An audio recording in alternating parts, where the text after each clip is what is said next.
Hi everyone, have you ever wanted to smash up a whole heap of glass and make something beautiful out of it? Well, that's what we're going to do today. Well, maybe the word smash has taken a little bit of artistic license there. It's more along the lines of break it up into little pieces. And that's what I'm going to do today. I am going to take a pile of scrap clear glass that I've got. I'm going to break it up into little pieces, and then we're going to reassemble it and tack fuse it together, and then we're going to drape it over a stainless steel mould. Now don't forget, if I don't answer all your questions along the way, please put them in the comments section and I'll be very happy to answer them. And if you like the video at the end of it, hit that like button. And don't forget, we have memberships now. Hit that join button, have a look at the little video there that'll explain it to you, and if you find it suitable for you, I'd love to have you join me. So let's get on now with making this bowl. Okay, first up, materials, equipment and design. Before I get into that a lot, I'll just remind everybody I use Bullseye COE 90 glass, so you'll need to adjust any firing schedules you get. I fuse on thin fire paper, which is what this is here, and in the moulds, or on the mould this time, I'll be spraying boron nitride. Don't forget your safety. Make sure you wear your safety goggles when you're cutting, or in this case breaking glass. Wear your mask when you're cleaning up your thin fire and spraying boron nitride and that, and just generally stay safe. Okay, design. This is our design. Now it probably looks a bit strange, but the idea here is that where you see lines here, that's strips of black. And then filled in between all of that is just broken glass, this here. Try and pick it up without cutting myself. So it's just broken glass. That'll all be tack fused, a little bit, maybe a little bit more than just plain tack. Made into a large disc, and then that is going to be slumped over this mixing bowl. So the only glass we're using really is the plain clear and the 3mm black. Now there is another little addition, and that's this little contraption here. And hang around, I'll show you how I try to use that. I haven't done that before, but we'll give it a go and we'll see what happens. As far as equipment is concerned, you'll just need something like this to break up your glass, really. We'll show you a little video clip of me breaking up some of this glass, and I've cut in strips of black. And then we are going to take this, lay it up on a shelf and start assembling everything.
Okay, that's done. By the way, this was based upon a test I had done earlier, and what I did here is I laid down a layer of glass flat down to start off with, and then I've tried to lay another layer over the top of that to bind it all together. So now I'll get this in the kiln. I'm going to do a tack contour fuse. Basically I want to get rid of all the little sharp edges everywhere. So I've got less coal working to do later on, hopefully, and don't have to go in for another fire polish.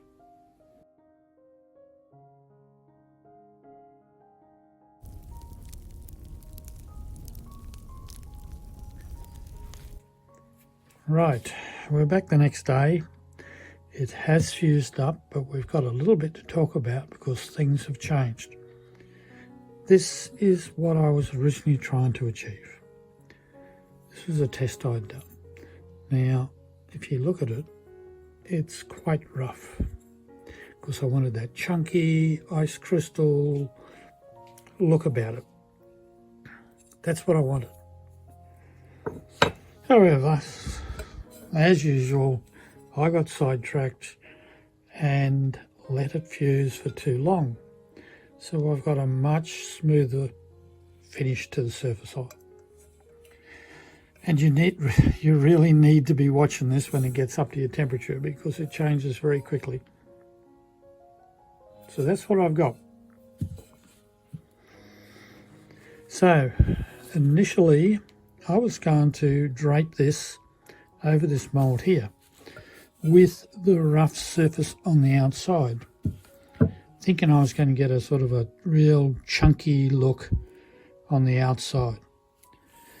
And to get a flat surface there for it to sit on, I was going to put that over the middle of it, that way. Put this weighted on it when I slumped it. And hopefully any sort of raised bits would have flattened enough so I got a flat base for it to eventually sit on. But it's quite flat now, so I don't need to worry about doing that. Also, that's not what I wanted to achieve on that mould. So, excuse me, my thoughts have changed.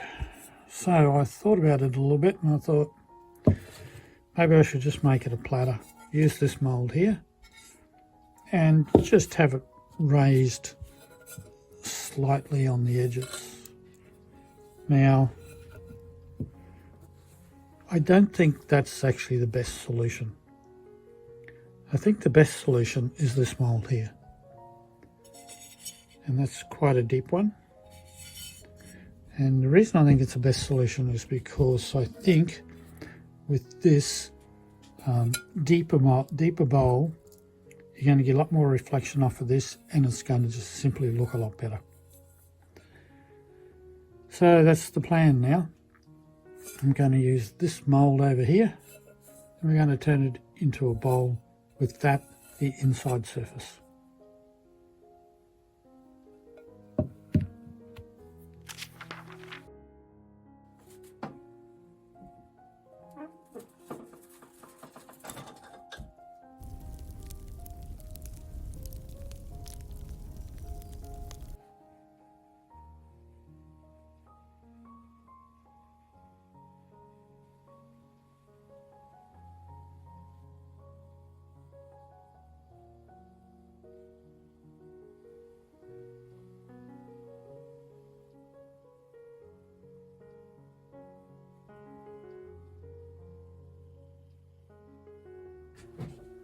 Well, that didn't quite go to plan, did it?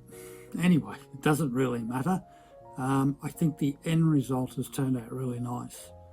Something to consider if you're going to give this a go, and I encourage you to give it a go because it's really not that hard. Think about swapping out the clear glass in different sectors for either coloured transparent or coloured opal even. I think you'll get some nice results from doing that. Don't forget to watch it once you get it up to temp. Don't get distracted like I did. When you're up there, your window is not very big, especially if you want that, or chunky sort of look about it with everything rounded but tack fused together strongly. Yeah, it doesn't take much and you get past that like I did, and you just get it melted down a little bit too much. Now I'll apologise early because I may not get a video done this week. There are a few things that have popped up in my life that may get in the way. And I've got plenty of videos there, so if you want to watch a couple more, don't forget up here there's a couple of suggestions. You've got the subscribe button right here. Don't forget the notifications if you want to be notified of new videos. And until the next one, I'll say bye for now.